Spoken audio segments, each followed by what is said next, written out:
The right-wing rhetoric coming from parties in this election risks placing Wales in grave danger.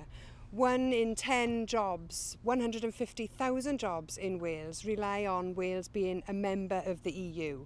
And while the other parties go after Euroscepticism and rhetoric on migration for easy votes, Plaid Cymru is standing firm and we're not entering into that debate.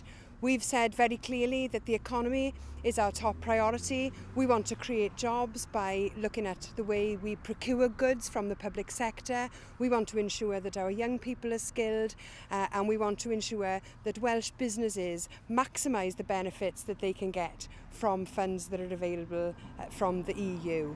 Other parties risk all of that by pulling us out. It's vital that Wales has a strong voice in Ewrop, especially in the event of an in-out referendum in the coming years. Wales risks being pulled out against her will and against her national interest, and that is why it is vital that Plaid Cymru has a strong voice in Ewrop through Jill Evans after this election on May the 22nd.